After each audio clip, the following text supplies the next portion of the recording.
মার্কিন শুল্ক হার নিয়ে বৈঠকে বসেছেন প্রধান উপদেষ্টা। সেই বিষয়ে এই মুহূর্তে জানতে রাষ্ট্রীয় অতিথি ভবনের সামনে আছেন আমাদের সহকর্মী তারেক মাহমুদ সুজন। তার সঙ্গে যুক্ত হব। তারেক, বৈঠকে কারা কারা অংশ নিচ্ছেন, বৈঠকের বিষয়ে কিছু জানতে পেরেছেন কিনা বিস্তারিত জানাবেন।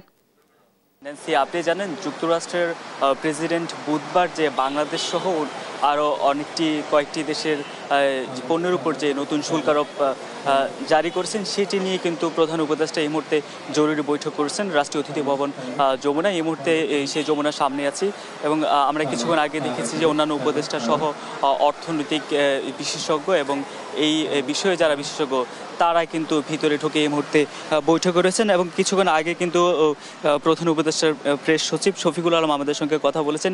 তিনি যেমনটা বলেছেন যে ইতিবাচক একটা সিদ্ধান্ত হবে এবং তারা নানানভাবে বিশ্লেষণ করেছেন।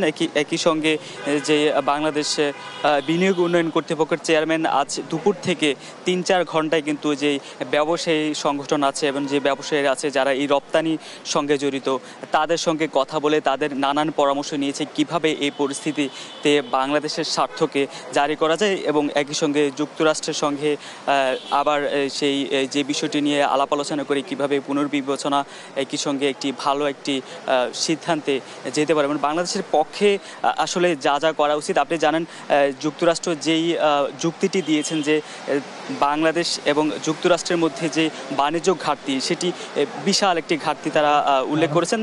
তারা যেমনটি দাবি করেছেন বাংলাদেশে তাদের পণ্যের যেই শুল্ক হার সেটি ৭৪%, কিন্তু বাংলাদেশি যে অর্থনীতিবিদরা তারা ব্যাখ্যা বিশ্লেষণ করে কিন্তু জানিয়েছেন এই ৭৪% এটা কিন্তু ঠিক অ্যাকুরেট না, কারণ প্রকৃতিও যে শুল্ক হার সেটি আরও কম। একই সঙ্গে অনেক পণ্য আছে যেগুলোর মধ্যে বাংলাদেশে শুল্ক হার বেশি হলেও সেই পণ্যগুলো কিন্তু বাংলাদেশে ততটা আমদানি হয় না।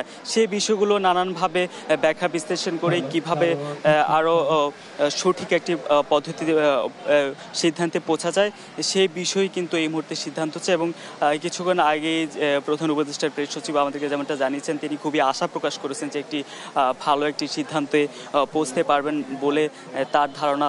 তো এই মুহূর্তে বৈঠক কিন্তু প্রধান উপদেষ্টার নেতৃত্বে রাষ্ট্রীয় অতিথি ভবনে চলছে। আমরা বৈঠকের পর এই বৈঠক সম্পর্কে বিস্তারিত জানতে পারবো। ন্যান্সি। তারেক, আপনাকে ধন্যবাদ।